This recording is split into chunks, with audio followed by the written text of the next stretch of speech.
नमस्कार दोस्तों, स्वागत है आपका के स्टोरी पॉइंट चैनल पर। अगर आपको ये कहानी पसंद आई तो चैनल को सब्सक्राइब जरूर करें ताकि आप आगे भी रोमांचक कहानियों का आनंद ले सकें। साथ ही इंस्टाग्राम पर फॉलो करना न भूलें।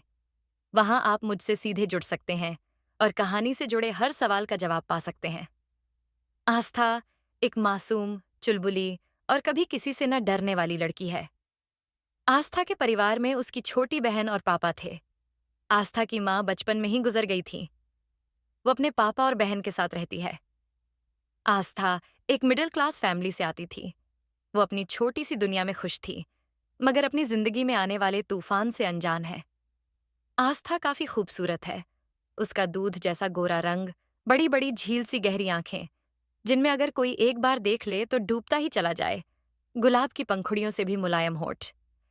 कमर से नीचे तक आते हुए उसके सिल्की बाल उसकी खूबसूरती में चार चांद लगाते हैं। आस्था अभी 23-24 साल की थी। उसने और उसकी बेस्ट फ्रेंड तनु ने कुछ समय पहले ही अपनी ग्रेजुएशन पूरी की थी। तनु ने आस्था से पूछा, यार एक बात बता, हम दोनों की पढ़ाई तो कंप्लीट हो गई है। अब आगे का क्या सोचा है? मतलब जायब के बारे में। आस्था बिंदास वे में रिप्लाई देते हुए कहा, सोचना क्या है, जायनब के लिए अप्लाई करूंगी और क्या। तनु खुश होते हुए पूछती है, तू कौन सी कंपनी में अप्लाई करेगी? आस्था ने एक्साइटेड होते हुए कहा, राठौर इंटरप्राइजेज, क्योंकि ये मेरा सपना है। तनु ने आस्था को छेड़ते हुए कहा, होये मतलब मैडम के सपने तो काफी बड़े हैं। क्या बात है? अच्छा, वैसे मैंने सुना है उस कंपनी का सीईओ काफी ज्यादा हॉट और हैंडसम है। दुनिया का काफी सारी लड़कियां उसे पाने का ख्वाब देखती हैं, पर वो है किसी की तरफ आंख उठाकर भी नहीं देखता। और तू उसके साथ काम करेगी। वाह, मतलब सही है यार। आस्था ने तनु की तरफ देखते हुए कहा, अच्छा, तुझे बड़ा पता है उसके बारे में। तूने बड़ा देखा है उसे, जो इतना कुछ पता है तुझे। तनु ने नौटंकी करते हुए कहा, हइये मेरी ऐसी किस्मत कहाँ जो इतने हैंडसम बंदे को देखूं। वो तो कभी मीडिया और लाइमलाइट में भी नहीं आता यार। आस्था उसके सिर पर प्यार से चपत लगाते हुए कहती है, चुप कर नौटंकी, कुछ भी बोलती है और मुझे कोई फर्क नहीं पड़ता। वो हैंडसम है या नहीं समझी तू? तनु ने मुंह बनाते हुए कहा, कैसी लड़की यार तू? क्या हॉट लड़कों को देखकर तेरा दिल नहीं धड़कता? तनु ने अपने दिल पर हाथ रखते हुए कहा, मेरा दिल तो जोरों से धड़कता है यार। दिल करता काश इस हैंडसम लड़के के साथ डेट पर चली जाऊं। आस्था ने तनु के मुंह पर उंगली रखकर धीरे से डांटते हुए कहा, चुप कर बेशरम, कुछ भी बोलती है। कोई सुनेगा तो क्या सोचेगा? आस्था की बात सुनकर तनु मुंह बना लेती है और वो दोनों इसी तरह अपनी बातों में बिजी हो जाते हैं। तो वहीं दूसरी तरफ एक होटल रूम के माहौल में गर्माहट थी। वहां देखकर ऐसा लग रहा था कि वहां कोई बिजनेस मीटिंग चल रही थी।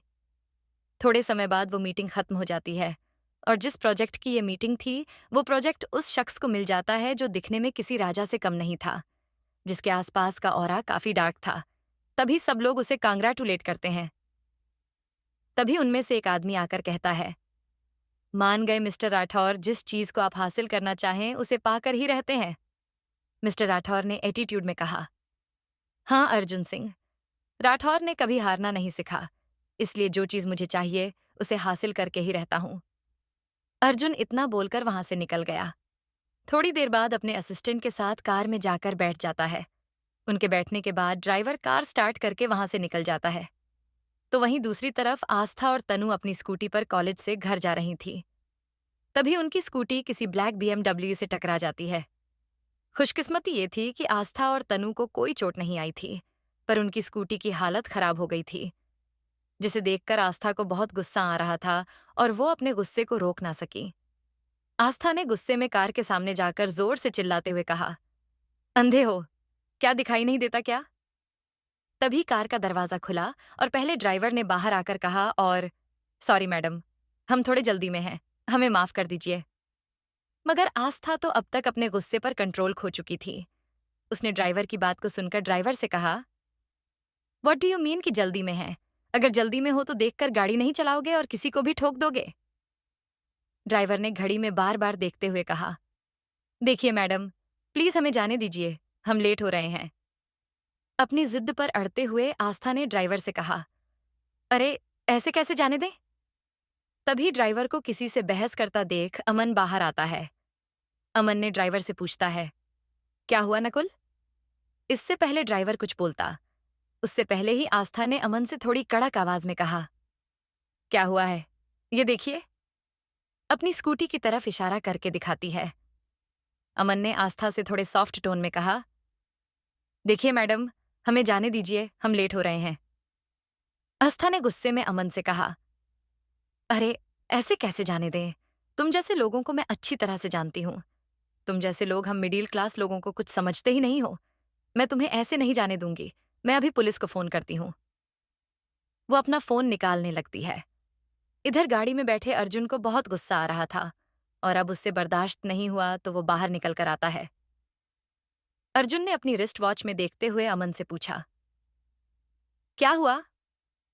अमन ने अर्जुन से कहा, सर, इन मैडम की स्कूटी हमारी कार से टकराकर डैमेज हो गई है और ये मैडम हमें यहां से जाने नहीं दे रही है। तो अर्जुन ने बिना आस्था की तरफ देखकर कहा, एक काम करो, उस ड्रामा गर्ल को स्कूटी ठीक करवाने के लिए पैसे दे दो। वैसे भी ये इतना ड्रामा पैसों के लिए ही कर रही है। इतना सुनने के बाद तो जैसे आस्था के तन बदन में आग सी लग जाती है। आस्था ने भड़कते हुए अर्जुन से कहा, क्या मतलब है तुम्हारा? ये सब मैं पैसों के लिए कर रही हूं? अर्जुन आस्था की तरफ देखता और एक पल के लिए तो जैसे उसे देखता ही रह जाता है। अर्जुन ने होश में आकर आस्था से कहा, तुम जैसी लड़कियों को मैं अच्छी तरह से जानता हूं, जो पैसों के लिए कुछ भी कर सकती हैं। अर्जुन की बात सुनकर तो आस्था का गुस्सा जैसे सातवें आसमान पर पहुंच जाता है। आस्था ने फिर से सवाल करते हुए अर्जुन से कहा, व्हाट डू यू मीन? हम जैसी लड़कियां पैसों के लिए कुछ भी कर सकती हैं। अर्जुन ने आस्था के हाथ में नोटों की गड्डी रखते हुए कहा, यही कि तुम ये जो कुछ भी कर रही हो वो पैसों के लिए ही तो कर रही हो। आस्था ने अर्जुन से चिल्लाते हुए कहा, हाउ डेयर यू? तुम कहना क्या चाहते हो? ये सब मैं पैसों के लिए ही कर रही हूं। अर्जुन ने आस्था को चुप करते हुए कहा, श्श्श, धीरे बोलो, मुझे ज्यादा चिल्लाने वाले लोग पसंद नहीं है। आस्था ने सवाल करते हुए कहा, ओह रियली? और मुझे तुम जैसे अक्ल से पैदल लोग पसंद नहीं है। ये सुनने के बाद तो ड्राइवर और अमन दोनों की हालत खराब हो रही थी। वो लोग मन ही मन सोच रहे थे, इस लड़की को मरना है क्या, जो ये सब बकवास बातें बोल रही है। और वहीं दूसरी तरफ तनु मुस्कुराते हुए अर्जुन को देखे जा रही थी और मन में सोचे जा रही थी, है ये कितना हॉट है ये, क्या बॉडी है, बिल्कुल किसी हीरो की तरह, और दूसरी ही दुनिया में ही खोई हुई, बस अपने दांत दिखाते हुए अर्जुन को देखे जा रही थी। आस्था के मुंह से अपनी इतनी तारीफ सुनकर अर्जुन का पारा हाई हो जाता है। अर्जुन ने आस्था से गुस्से में दांत पीसते हुए कहा, क्या कहा तुमने? अक्ल से पैदल, और वो भी मैं? आस्था ने भी फुल ऑन एटीट्यूड में कहा, हाँ आप बिना किसी के बारे में जाने कैसे कोई गलत राय बना सकते हैं? ऐसा काम तो अक्ल से पैदल ही इंसान करेगा ना।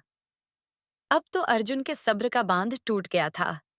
अर्जुन ने गुस्से में दांत पीसते हुए आस्था के हाथ में नोटों की गद्दी रखते हुए कहा, ये लो पैसे और दफा हो जाओ यहां से, और दोबारा मेरे सामने मत आना, वरना मैं तुम्हारी वो हालत करूंगा जो तुमने सपने में भी नहीं सोचा होगा। आस्था उन पैसों को लेकर थोड़ी दूर जाती है और वहां से एक बड़ा सा पत्थर उठाकर लाती है। उस पत्थर को उठाकर वो सीधा उसे अर्जुन की गाड़ी के सामने वाले शीशे पर पूरी ताकत से मारती है, जिससे उसकी गाड़ी का सामान्य वाला कांच बुरी तरह टूट जाता है और अर्जुन को देखते हुए एटीट्यूड के साथ एक हाथ से अपने बालों पीछे झटकते हुए उसके सामने जाकर खड़ी हो जाती है। आस्था ने अर्जुन का हाथ पकड़कर उसके दिए हुए पैसे उसके हाथ में रखते हुए कहा, ये लीजिए पैसे, और जाइए जाकर अपनी गाड़ी ठीक करवा लीजिए। अगर कम पड़ जाए तो बता दीजिएगा। और हाँ, आप भी दोबारा मेरे सामने मत आइएगा, वरना अभी तो कांच तोड़ा है, अगली बार पूरी गाड़ी ही उड़ा दूंगी। आस्था ने तनु के पास आकर थोड़े सख्त लहजे में, चल तनु यहां से, और दोनों वहां से चली जाती हैं। आस्था अर्जुन के हाथ में पैसे थमाकर वहां से निकल जाती है। अर्जुन गुस्से में वहीं खड़ा होकर आग बबूला हो रहा था। अर्जुन ने अपने हाथ में रखे पैसों को एक बार देखा और कसकर अपनी मुट्ठियां भींच लीं। जिस तरफ आस्था गई थी उस तरफ देखते हुए अर्जुन अपने मन में खुद से कहा, बहुत गुरूर है ना तुम्हें खुद पर। अगर मैंने तुम्हारे इस गुरूर को नहीं तोड़ा तो मेरा नाम भी अर्जुन सिंह राठौर नहीं, अर्जुन ने अमन से गुस्से में कहा। अमन, मुझे इस लड़की की सारी इन्फॉर्मेशन चाहिए। किसी भी कीमत पर मुझे इसकी इन्फॉर्मेशन लाके दो और दूसरी गाड़ी मंगवाओ। अमन ने थोड़ा घबराते हुए कहा, यस सर, मैं अभी कॉल करके गाड़ी मंगवाता हूँ। अमन जल्दी से दूसरी गाड़ी के लिए फोन करता है। लगभग 15 मिनट में दूसरी गाड़ी वहां आ जाती है। अर्जुन अमन के साथ जाकर कार में बैठ जाता है। उनके बैठते ही ड्राइवर गाड़ी स्टार्ट करके वहां से सीधा अर्जुन के विला के लिए निकल जाता है। अर्जुन अपनी फैमिली के साथ ना रहकर एक अलग ही विला में रहता है। वहीं उसकी फैमिली एक अलग मैंशन में रहती है। अर्जुन की फैमिली में अर्जुन के पापा दो भाई थे। अर्जुन के पापा का नाम विक्रम सिंह राठौर था, जिन्हें अर्जुन बिल्कुल भी पसंद नहीं करता, बल्कि नफरत करता है। अर्जुन के चाचा का नाम विजय सिंह राठौर था, जो एक खूसमिजाज इंसान है, और विजय की पत्नी का नाम शारदा सिंह राठौर है। वो भी स्वभाव से खुशदिल हैं। इनका एक बेटा भी है, जिसका नाम रुद्र सिंह राठौर है। रुद्र एक मस्तमौला लड़का है। वो अपनी जिंदगी खुलकर जीने में यकीन रखता है। विजय जी की एक बेटी भी है, जिसका नाम अनुष्का सिंह राठौर है। अर्जुन की दादी का नाम कल्याणी सिंह राठौर है, जो इस फैमिली की मुखिया हैं। बात करें अर्जुन की माँ की, तो वो जब अर्जुन छोटा था तभी उनकी डेथ हो गई थी। अर्जुन की माँ की मौत के बाद विक्रम सिंह राठौर ने दूसरी शादी कर ली थी। यही वजह थी जिससे अर्जुन अपने पापा से नफरत करता है। अर्जुन की सौतेली माँ, जिनका नाम विशाखा सिंह राठौर है, जो दिखने में किसी विलन से कम नहीं थी, वो बस प्रॉपर्टी को हड़पने के लिए साजिश करती रहती हैं। अर्जुन की एक बुआ भी हैं, जिनका नाम प्रमिला सिंह राठौर है, और उनके लड़के का नाम विक्की है, जो एक निहायत ही घटिया किस्म का इंसान है। अर्जुन अपनी फैमिली में सिर्फ अपनी दादी और भाई बहन से प्यार करता है। वो लोग अर्जुन की जान है, उनके लिए वो कुछ भी कर सकता है। अर्जुन जैसे ही अपने विला पहुंचा, वैसे ही उसका फोन रिंग करने लगा। जब उसने फोन की स्क्रीन को देखा तो रुद्र नाम फ्लैश हो रहा था। अर्जुन ने फोन उठाकर थोड़े सॉफ्ट टोन में कहा, हाँ छोटे बोल, क्या हुआ? सब ठीक तो है ना? रुद्र ने अपने मस्तमौला अंदाज में कहा, हाँ भाई, सब ठीक है। मेरे होते हुए कुछ गलत नहीं हो सकता। आप बताइए, आप कैसे हो? और हाँ, दादी पूछ रही थी कि आप उनसे मिलने कब आ रहे हो। अर्जुन ने नॉर्मल वे में कहा, मैं भी ठीक हूँ, और दादी को बोलना मैं उनसे मिलने बहुत जल्द आऊंगा। अच्छा, चल, ठीक है, बाद में बात करता हूँ, मुझे कुछ काम है। ये बोलकर वो फोन रख देता है। अर्जुन अपने रूम में जाकर सीधा शाइनवर लेने चला जाता है। वो आज काफी थक गया था, और थकावट दूर करने के लिए हॉट शॉवर लेता है। वहीं फोन कटने के बाद रुद्र अपने मन में कहता है, काश भाई, आपकी लाइफ में भी कोई ऐसा आए जो आपको समझ सके, आपको कभी भी अकेलापन महसूस ना होने दे। लेकिन इसके लिए आपको भी अपने पास्ट से निकलकर आगे बढ़ना होगा। अगर आप अपने पास्ट में उलझे रहे तो कभी आगे नहीं बढ़ पाओगे, और इसके लिए मुझे ही कुछ करना होगा। अब मैं आपको इस तरह से अकेले नहीं देख सकता। आप चाहे कितना भी ये दिखाने की कोशिश कर लो कि आप खुश हो, लेकिन मैं जानता हूं ऐसा नहीं है। मुझे पता है आप अंदर से कितने अकेले हो, आपकी लाइफ में कितना अकेलापन है, और अब उसे दूर करने के लिए मुझे ही कुछ करना होगा।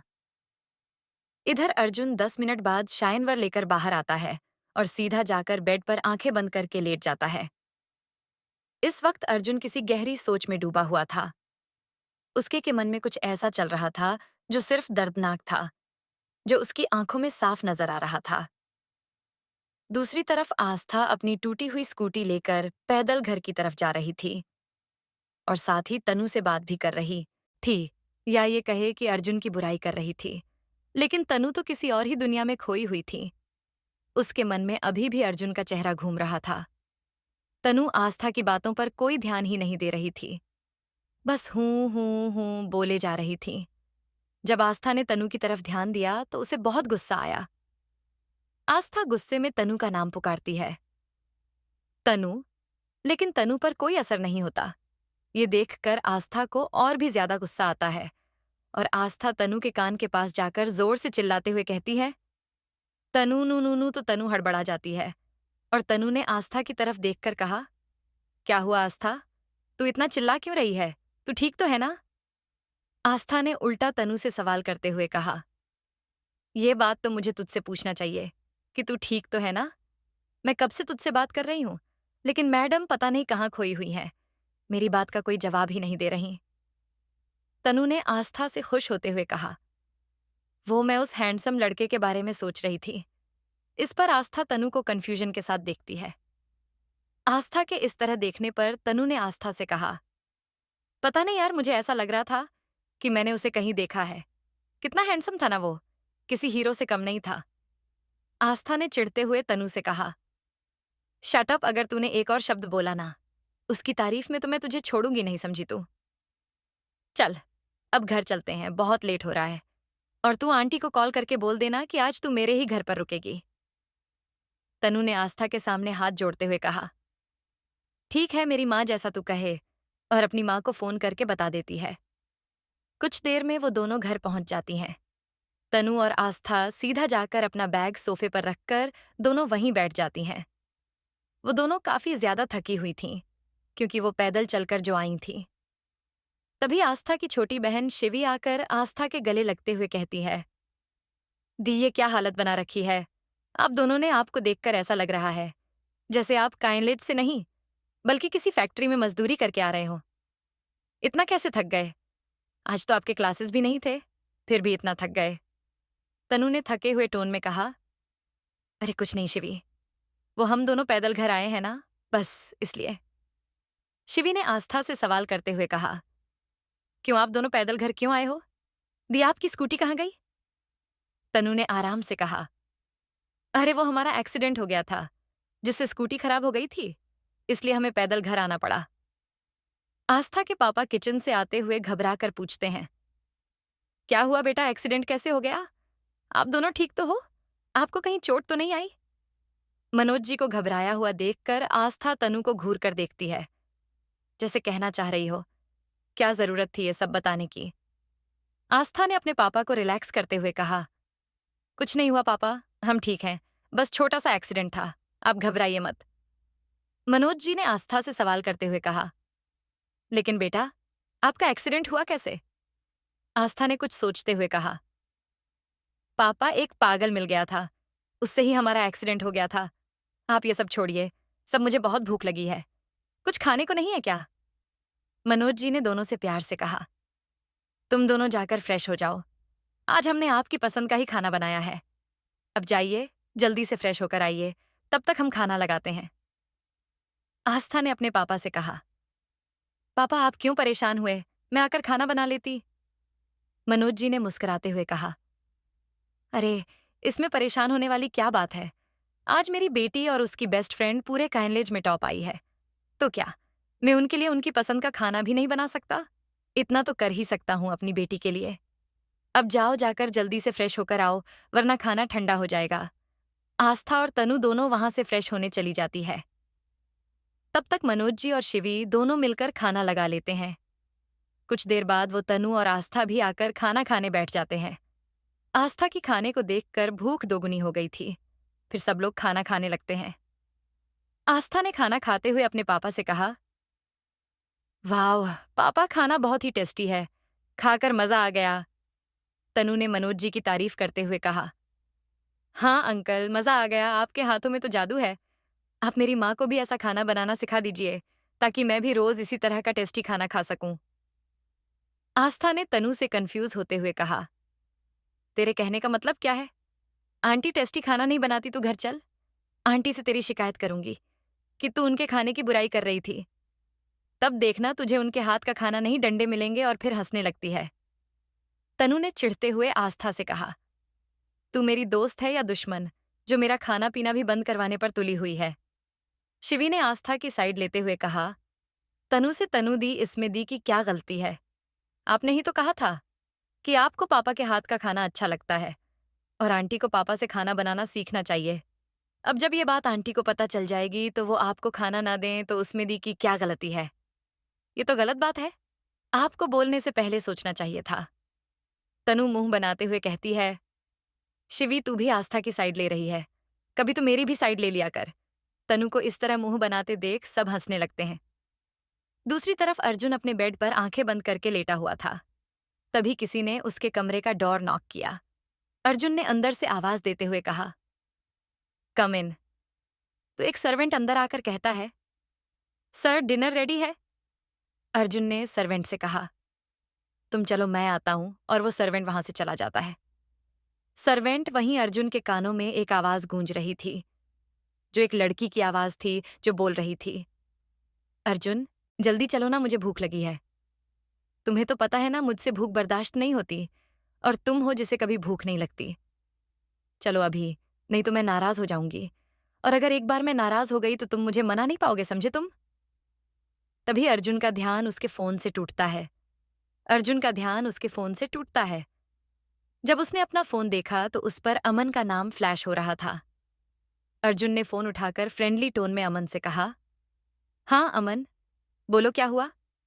अमन ने अर्जुन से कैजुअली पूछा, सर, वो कल आपकी पर्सनल सेक्रेटरी पोस्ट का इंटरव्यू है, तो आप खुद ही ये इंटरव्यू लेंगे या मैं मैनेजर को बोल दूं? अर्जुन ने कुछ सोचते हुए अमन से कहा, अमन, मेरा तो पॉसिबल नहीं हो पाएगा। तुम मैनेजर को ही बोल दो, और हाँ, कॉन्ट्रैक्ट साइन करवा लेना। अमन ने अर्जुन की बात का जवाब देते हुए कहा, डोंट वरी सर, मैं बोल दूंगा उससे। अमन से बात करके अर्जुन नीचे डिनर करने के लिए चला जाता है। डिनर करने के बाद अर्जुन अपने स्टडी रूम में चला जाता है, जहां वो अपने लैपटॉप पर कुछ काम करने लगता है, और दूसरी तरफ आस्था और तनु दोनों अपने डॉक्यूमेंट चेक कर रही थीं, क्योंकि कल उनका इंटरव्यू जो था, जिसके लिए उन दोनों ने ग्रेजुएशन कंप्लीट होने से ही पहले ही अप्लाई कर दिया था, उसी की तैयारी में दोनों बिजी थीं, क्योंकि कल उनकी जिंदगी का पहला इंटरव्यू जो था, जिसके लिए दोनों कोई भी कमी नहीं छोड़ाना चाहती थीं। उन दोनों को कल का बड़ी बेसब्री से इंतजार था। कल के लिए दोनों बहुत एक्साइटेड थीं। सुबह जब आस्था की नींद खुली, तब तक 8 बज चुके थे। आस्था जल्दी से खड़ी हुई और तनु को उठाकर सीधे बाथरूम में चली जाती है। लेकिन जब वो बाथरूम से बाहर आकर तनु को देखती है, तो तनु अभी भी सो रही थी। तनु को सोते देख आस्था वहीं पास में रखा पानी जग उठाकर पूरा पानी तनु के ऊपर उड़ेल देती है, जिससे तनु एकदम से हड़बड़ाकर उठ जाती है और चिल्लाते हुए कहती है, बचाओ, बाढ़ आ गई, बचाओ बचाओ। तभी तनु को महसूस होता है कि वो बेड पर है, तो वो अपनी आंखें खोलकर देखती है, तो सामने आस्था खड़ी उसे ही घूर रही थी, और उसके हाथ में पानी का जग था। तनु ने आस्था से चिढ़ते हुए कहा, ये क्या है आस्था? सुबह सुबह मैं ही मिली थी तुझे, जो मेरे साथ प्रैंक कर रही है। आस्था ने तनु से कड़क आवाज में कहा, मैं कोई प्रैंक नहीं कर रही, मैं तो तुझे बस उठा रही थी। तनु ने किसी छोटे बच्चे की तरह मुंह बनाते हुए कहा, ऐसे कौन उठाता है? यार, पूरा गीला कर दिया। आस्था ने तनु को ताना मारते हुए कहा, प्यार से भी उठाया था, लेकिन महारानी साहिबा आप उठी नहीं, तो मुझे ये तरीका अपनाना पड़ा। अब उठ और जाकर तैयार हो जा। वैसे भी तूने नहा तो लिया है, अब बस कपड़े ही तो चेंज करने हैं। अगर कपड़े भी तुझसे चेंज नहीं हो रहे तो बता, वो भी मैं कर देती हूँ।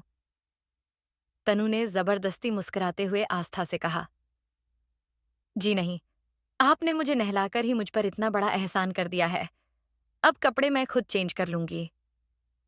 ये बोलकर तनु तैयार होने के लिए चली जाती है। वहीं आस्था नीचे चली जाती है और ब्रेकफास्ट बनाने लगती है। कुछ देर में तनु भी नीचे आकर आस्था की हेल्प करवाने लगती है। कुछ देर में ब्रेकफास्ट भी तैयार हो जाता है, तो सब लोग बैठकर नाश्ता करते हैं। नाश्ता करने के बाद आस्था और तनु अपने इंटरव्यू के लिए निकल जाते हैं। मनोज जी ने शिवी से कहा, बेटा, चल तुझे मैं तेरे कॉलेज छोड़ देता हूँ, वहीं से मैं अपने ऑफिस के लिए निकल जाऊंगा। शिवी ने मनोज जी से कहा, ठीक है पापा, चलिए, और वो दोनों भी निकल जाते हैं। दूसरी तरफ अर्जुन आज बहुत बिजी था। उसकी आज बहुत इंपॉर्टेंट मीटिंग थी, जिससे उसे मीटिंग करनी थी। वो आज शाम को ही इंडिया से बाहर जा रहा था, इसलिए उसे आज ही ये मीटिंग करनी थी, क्योंकि उसके लिए ये प्रोजेक्ट बहुत इंपॉर्टेंट था, जिसे वो किसी भी कीमत पर हाथ से नहीं जाने दे सकता था, और ये मीटिंग बाहर किसी होटल में हो रही थी। इसीलिए वो आज अपने ऑफिस नहीं आया था। वहीं आस्था और तनु एक बड़ी सी बिल्डिंग के सामने टैक्सी से उतरते हैं। उस बिल्डिंग पर बड़े बड़े शब्दों में लिखा हुआ था, राठौर इंटरप्राइजेज। आस्था इस बिल्डिंग को देखकर मुस्कुरा रही थी।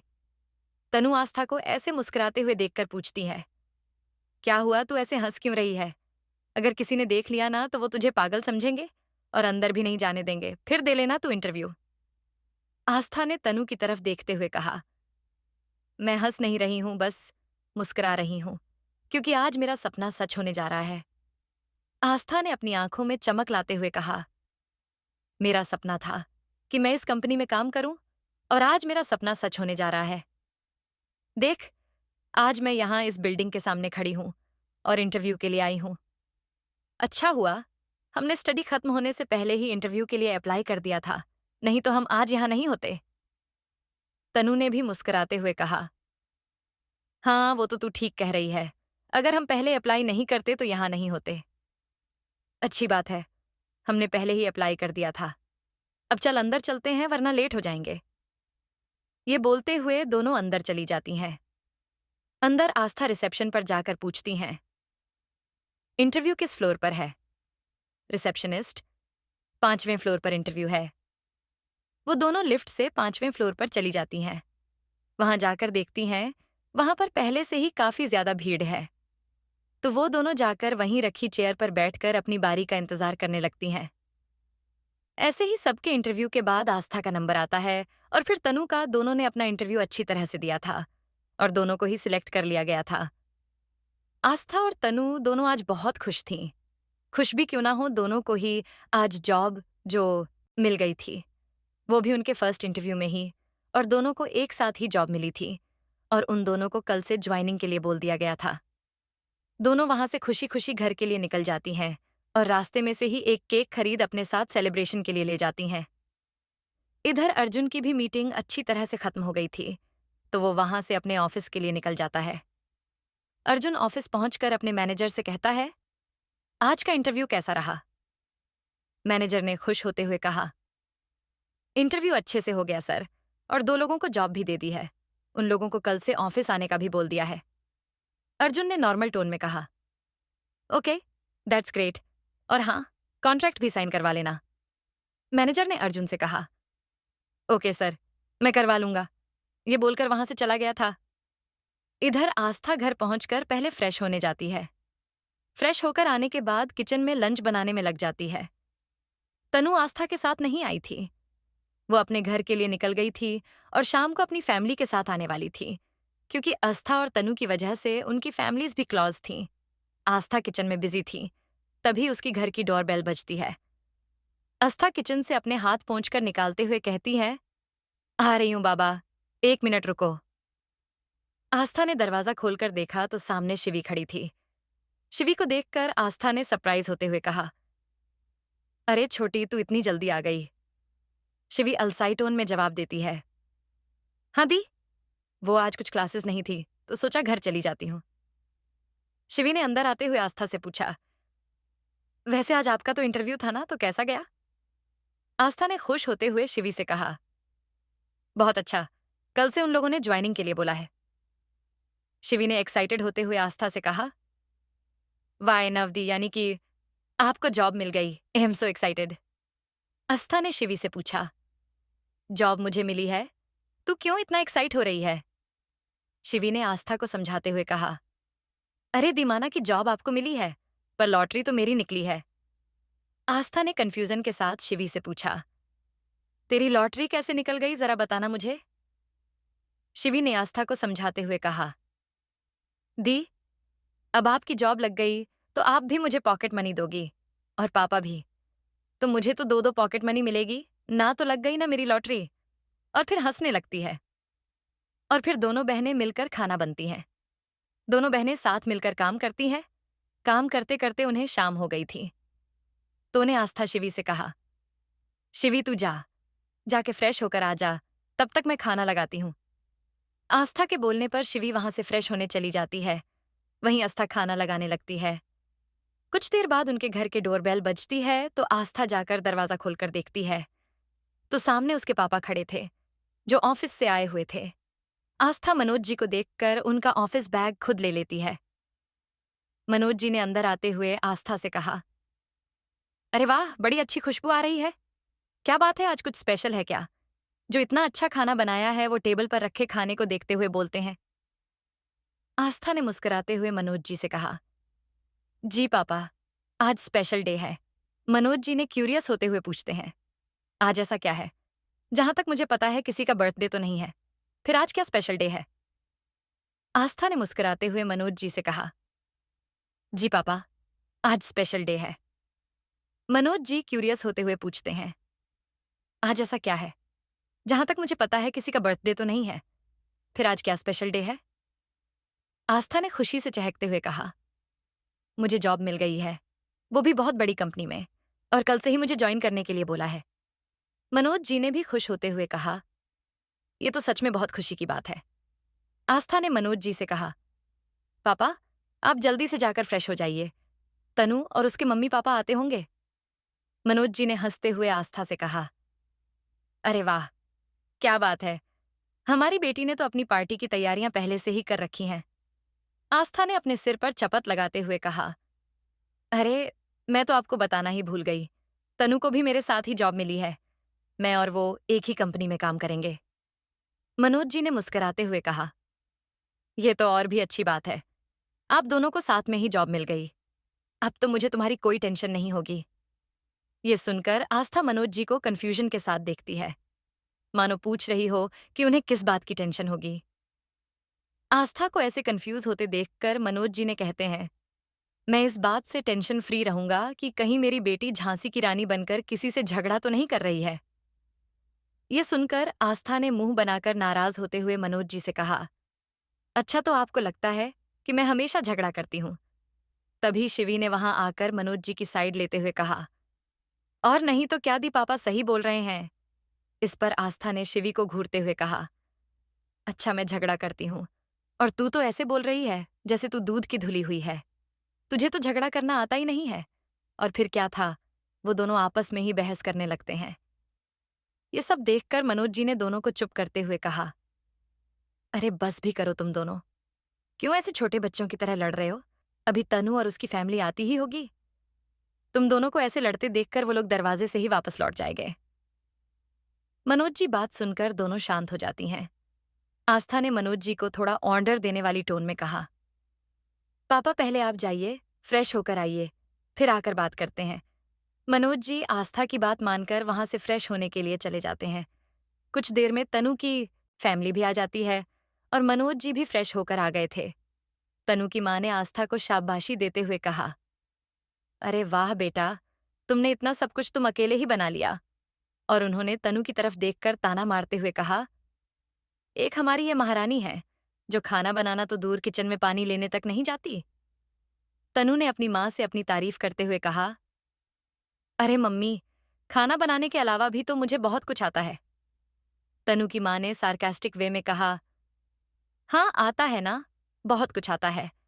जैसे बिना मतलब की बातें करना, दूसरों का दिमाग खराब करना, और हाँ, पूरे दिन बस भुक्कड़ों की तरह खाना खाते रहना है ना, यही सब तो आता है तुम्हें। आस्था ने तनु की मां का साथ देते हुए कहा, हाँ आंटी, ये तो सही कहा आपने। हमारी तनु कितनी टैलेंटेड है, इतना कुछ तो आता है उसे। और आस्था अपनी हंसी कंट्रोल करते हुए कहती है, और अपने टैलेंट पर जरा सा भी घमंड नहीं है हमारी तनु को। आस्था की बात सुनकर सब हंसने लगते हैं। ये देखकर तनु ने रूठते हुए कहा, जाइए, मुझे किसी से बात ही नहीं करनी। आस्था ने तनु को मनाते हुए कहा, अच्छा ठीक है, अब कोई तुझसे कुछ नहीं बोलेगा। ये सब छोड़ और चलकर खाना खाते हैं।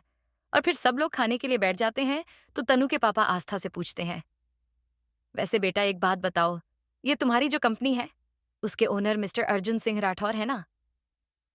आस्था ने खाना खाते हुए कहा, हाँ अंकल वही है। तनु के पापा ने आस्था से कहा, लेकिन बेटा मैंने सुना है वो बहुत ही ज्यादा खड़ूस और घमंडी किस्म का इंसान है। आस्था ने बेपरवाह अंदाज में कहा, ये तो पता नहीं अंकल, मगर इतना जरूर पता है, इस कंपनी में टैलेंट की कदर जरूर है, और आप टेंशन मत लीजिए, हमें कौन सा रोज अपने बॉस से मिलना है। आस्था को पता नहीं था कि उसे किस पोस्ट पर जॉब मिली है। ये तो कल उसे ऑफिस जाकर ही पता चलेगा। तनु की फैमिली खाना खाने के बाद अपने घर चली जाती है। वहीं आस्था अपना सारा काम जल्दी खत्म कर सोने चली जाती है, क्योंकि कल उसका जॉब का पहला दिन था, और वो पहले दिन ही लेट नहीं होना चाहती थी। अगली सुबह आस्था जल्दी उठकर फ्रेश होकर किचन में आकर सबके लिए नाश्ता बनती है, और फिर लंच बनाकर सबके लिए पैक कर देती है। तभी मनोज जी ने आकर प्यार से आस्था से कहा, गुड मॉर्निंग बेटा, और कुर्सी पर बैठ जाते हैं। आस्था ने भी मुस्कुराते हुए कहा, गुड मॉर्निंग पापा। तभी शिवी ने भी आकर सबको गुड मॉर्निंग विश किया। और फिर सब लोग अपना नाश्ता खत्म करके अपना अपना लंच लेके घर से अपने काम पर निकल जाते हैं। आस्था ने तनु को कॉल किया और अपनी रिस्ट वॉच में देखते हुए कहा, कहाँ है यार? तू देख, आज ऑफिस का पहला दिन है और मैं पहले दिन ही लेट नहीं होना चाहती। तनु ने आस्था से कहा, अरे बाबा, आ रही हूँ, बस 5 मिनट रुक, अभी पहुंच रही हूँ। और कुछ देर में तनु वहां आ जाती है।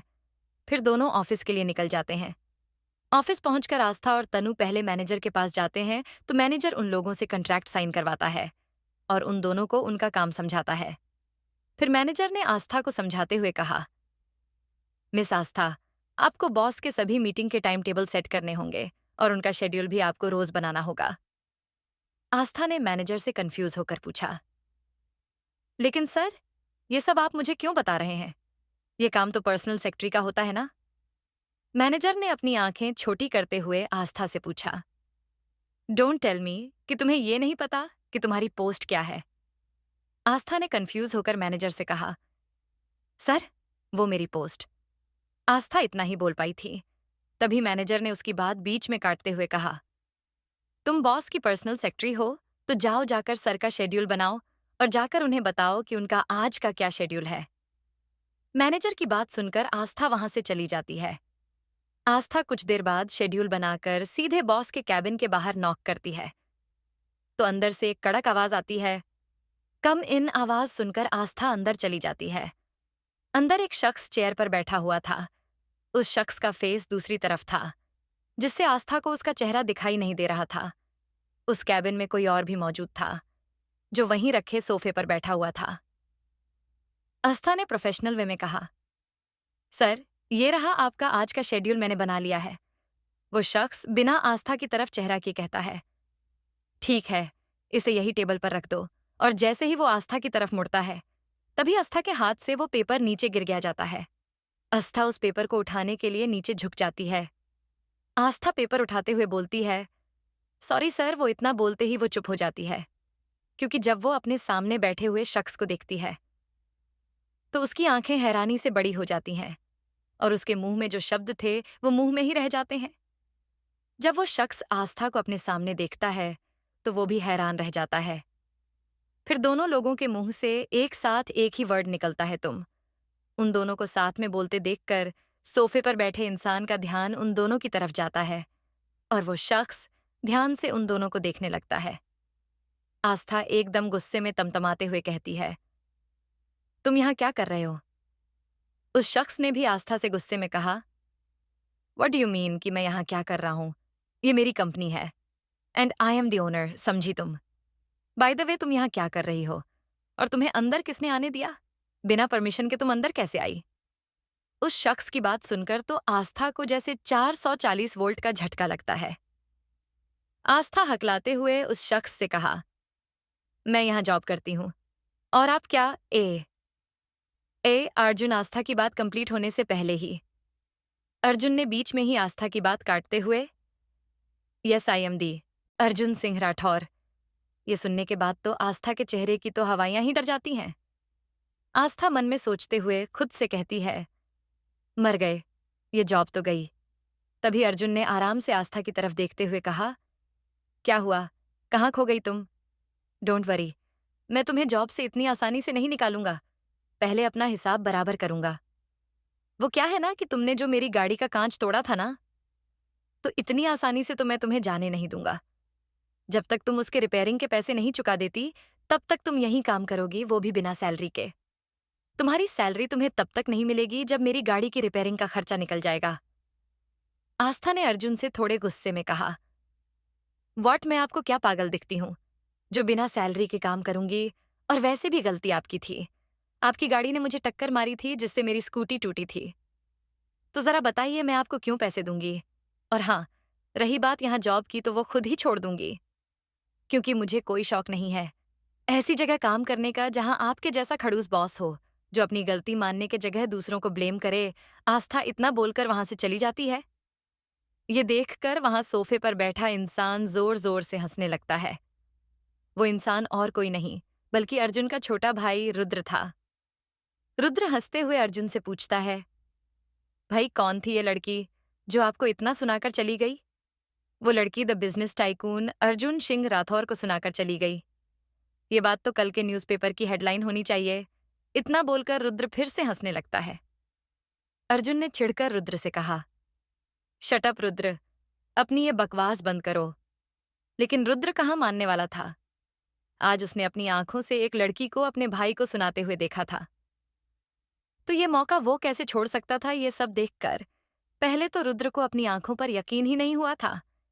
लेकिन जब अर्जुन भी आस्था से झगड़ा करते देखता है, तब उसे यकीन होता है और वो उन दोनों की लड़ाई एंजॉय करने लगता है। रुद्र अर्जुन से आस्था के बारे में पूछता है। भाई, आपने उस लड़की से कहा था कि उसने आपकी गाड़ी का कांच तोड़ दिया था। क्या ये बात सच है? बताइए ना भाई। अर्जुन ने रुद्र से थोड़े सख्त लहजे में कहा। मुझे इस बारे में कोई बात नहीं करनी। तू इस वक्त यहां से जा। मुझे अभी बहुत काम है।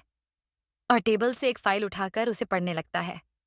रुद्र अर्जुन को ऐसे खुद को इग्नोर करता देखकर रुद्र मुंह बना लेता है। रुद्र को पता था, अगर उसका भाई कोई बात बताना नहीं चाहता तो कुछ भी हो जाए, वो कभी बताएगा नहीं। तो रुद्र अर्जुन के कैबिन से बाहर चला जाता है। रुद्र अपने मन में सोचते हुए खुद से कहता है, भाई, कुछ तो बात है इस लड़की में। जहां कोई आपके सामने मुंह खोलने की हिम्मत नहीं करता, वहां ये लड़की बिना डरे आपको जवाब दे गई। मैं इतनी आसानी से इसे यहां से जाने तो नहीं दूंगा। इधर आस्था अपने आप से ही बातें कर रही थी। वो समझता क्या है अपने आप को, जो कुछ भी बोलता है। मैं क्या पागल हूं जो बिना सैलरी के जॉब करूंगी। अगर मुझे पहले पता होता कि इस कंपनी का मालिक ये है, तो मैं यहां कभी इंटरव्यू देने नहीं आती। आस्था ऊपर की तरफ देखते हुए कहती है, हे भगवान, आप किस जन्म का बदला ले रहे हो मुझसे उस खड़ूस मिलवाकर। मैंने उस दिन सोचा था कि अब दोबारा उससे कभी नहीं मिलूंगी, लेकिन नहीं, ये आपसे बर्दाश्त नहीं हुआ, तो भेज दिया आपने उसे मेरा बॉस बनाकर। उससे तो बोल दिया कि मैं ये जॉब छोड़ दूंगी। लेकिन आपको तो पता है ना कि मैं ये जॉब नहीं छोड़ सकती। अब आप ही बताइए, मैं क्या करूं? तभी मैनेजर आस्था की कैबिन में आकर कहता है, क्या हुआ मिस आस्था? आप यहाँ क्या कर रही हैं? आपको तो बॉस को उनका शेड्यूल बनाकर देना था। क्या आप वो उन्हें दे आई? आस्था ने हिचकिचाते हुए मैनेजर से कहा, सर, वो मुझे रिजाइन करना है इस जॉब से। मैनेजर ने कंफ्यूज होते हुए आस्था से पूछा, क्या मतलब है तुम्हारा रिजाइन करना है? तुमने कॉन्ट्रैक्ट पेपर नहीं पढ़ा क्या? उसमें साफ साफ लिखा था कि तुम 6 महीने से पहले ये जॉब नहीं छोड़ सकती। अगर तुमने ऐसा किया तो तुम्हें पेनल्टी भरनी होगी, वो भी 6 लाख रुपए की, समझी तुम? मैनेजर की बात सुनने के बाद आस्था को अपने आप पर ही गुस्सा आ रहा था। वो सोच रही थी कि उसने वो कॉन्ट्रैक्ट साइन ही क्यों किया था। अब आस्था मजबूरी में ये जॉब करनी थी, क्योंकि उसके पास इतने पैसे नहीं थे कि वो पेनल्टी भर सके। मैनेजर ने आस्था से थोड़े सख्त लहजे में कहा, अब जाओ, जाकर सर के आज की मीटिंग उनके शेड्यूल के हिसाब से फिक्स करो। अगर कुछ गड़बड़ हुई तो सर के गुस्से से तुम्हें कोई नहीं बचा सकता। मैनेजर के कहने पर आस्था वहां से चली जाती है। कुछ देर बाद अर्जुन के कैबिन के बाहर नॉक करती है, तो अंदर से उसी अंदाज में कड़क आवाज आती है, कम इन। तो आस्था अंदर चली जाती है। अंदर जाकर आस्था अर्जुन के सामने खड़ी हो जाती है। अर्जुन ने आस्था को अपने सामने देखकर सार्कास्टिक वे में कहा, क्या हुआ मिस आस्था? आप तो रिजाइन करने वाली थी। इरादा बदल गया क्या? या फिर अपना रेजिग्नेशन लेटर देने आई हो? आस्था ने अर्जुन निराश होते हुए कहा, सर, यह आपको अच्छी तरह से पता है कि मैं 6 महीने तक रिजाइन नहीं कर सकती। अगर मैंने रिजाइन किया तो मुझे पेनल्टी चुकानी पड़ेगी, जो एक बहुत बड़ा अमाउंट, और मैं उसे पे नहीं कर पाऊंगी। तो मुझे ना चाहते हुए भी यहाँ जॉब करनी पड़ेगी। मेरे पास इसके अलावा और कोई रास्ता नहीं है। अर्जुन ने एक तीखी स्माइल के साथ आस्था से कहा, गुड, सही डिसीजन लिया है तुमने। और वैसे भी अगर तुम पेनल्टी देकर ये जॉब छोड़कर जाती, तो मैं तुम्हें इतनी आसानी से नहीं जाने देता, क्योंकि मेरा हिसाब अभी पूरा नहीं हुआ है। और अर्जुन सिंह राठौर किसी के साथ अपना हिसाब अधूरा नहीं रखता। तो तैयार हो जाओ मिस आस्था, मेरा हिसाब पूरा करने के लिए। अर्जुन ने एटीट्यूड में आस्था से कहा, तो मिस आस्था, अगर आपने डिसाइड कर लिया है कि आप रिजाइन नहीं कर रही हैं, तो क्या कुछ काम कर लें, या और कुछ भी बाकी रह गया है आपका? आस्था ने नॉर्मल टोन में कहा, जी सर। अर्जुन ने एकदम से कहा, क्या और कुछ बाकी रह गया है तुम्हारा? आस्था ने नामे सिर हिलाते हुए कहा, नहीं सर, मैं तो काम के लिए बोल रही थी। अर्जुन ने आराम से चेयर पर पीछे सिर टिकाते हुए कहा, ग्रेट, तो फिर जाओ, जाकर मेरे लिए एक कप कॉफी लेकर आओ, क्योंकि तुम्हारा ड्रामा देखकर मेरा सिर दर्द कर रहा है। इस पर आस्था अर्जुन को घूर कर देखती है। अर्जुन ने अपनी एक आईब्रो ऊपर उठाते हुए कहा, ऐसे घूर क्या रही हो? जाओ, या यहीं खड़े होकर मुझे घूरती रहोगी? आस्था ने अर्जुन से थोड़े गुस्से में कहा, सर मैं यहाँ जॉब करती हूँ, मैं आपकी नौकर नहीं जो आपके लिए कॉफी लेकर आऊंगी। इस काम के लिए पियन है तो आप उसे बोलकर कॉफी मंगवा लीजिए। अर्जुन ने एटीट्यूड से कहा, तुम मेरी पर्सनल सेक्रेटरी हो तो तुम मेरा हर एक काम करोगी, पर्सनल भी और प्रोफेशनल भी। रही बात पियन की, तो वो बाकी सब लोगों के लिए है, मेरे लिए नहीं। तो जाओ, जाके मेरे लिए कॉफी लेकर आओ। और हाँ, मैं कैंटीन की कॉफी नहीं पीता, तो तुम मेरे लिए खुद कॉफी बनाकर लाओगी। और हाँ, चीनी थोड़ी कम डालना, मुझे ज्यादा मीठा पसंद नहीं है। आस्था ने मन में कहा, मेरा बस चले तो मैं जहर न डाल दूं। अर्जुन ने आस्था से पूछा, कुछ कहा तुमने? इस पर आस्था ने थोड़ा हकलाते हुए कहा, नहीं नहीं सर को कुछ नहीं। अर्जुन ने कड़क आवाज में कहा, तो जाओ, यहां से खड़े खड़े मेरा मुंह क्या देख रही हो? जाओ। आस्था वहां से अपने मन में बड़बड़ाते हुए चली जाती है। खड़ूस कहीं का ऑर्डर तो ऐसे देता है जैसे कहीं का राजा है। मन तो करता है कि इसे जान से मार दूं। और उस दिन गाड़ी पर नहीं, बल्कि इसके सिर पर पत्थर मरना चाहिए था, जिससे थोड़ी अक्ल आ जाती और दूसरों को यूं परेशान नहीं करता। आस्था बहुत कुछ बड़बड़ाते हुए कैंटीन में पहुंच जाती है। वो बड़बड़ाते हुए ही कॉफी बनाती है और अर्जुन के कैबिन में चली जाती है। आस्था अर्जुन की कॉफी उसके सामने रखते हुए बोलती है, सर ये लीजिए आपकी कॉफी। अर्जुन ने किसी फाइल में देखते हुए बस कहा। तो आस्था अर्जुन से पूछती है, सर क्या अब मैं जा सकती हूँ? वैसे वो मन में सोच रही थी कि ये राक्षस उसे इतनी आसानी से तो नहीं जाने देगा। तभी उसके कानों में अर्जुन की आवाज जाती है, या श्योर। ये सुनते ही आस्था वहां से जाने के लिए पलट जाती है, लेकिन तभी अर्जुन उसे रोकते हुए कहता है, एक मिनट मिस आस्था। अर्जुन के रोकने पर वो रुक जाती है और सोचती है अब क्या रह गया इसका, अब क्या करवाने वाला है। और पीछे मुड़कर कहती है, जी सर कुछ काम था। तो अर्जुन एक तरफ इशारा करते हुए कहता है, ये कुछ फाइल्स हैं जिन्हें तुम्हें चेक करना है कि इनका डेटा सही है या नहीं, कहीं कुछ गलती तो नहीं है। और हाँ, कल शाम तक तुम्हें मुझे रिपोर्ट करना है।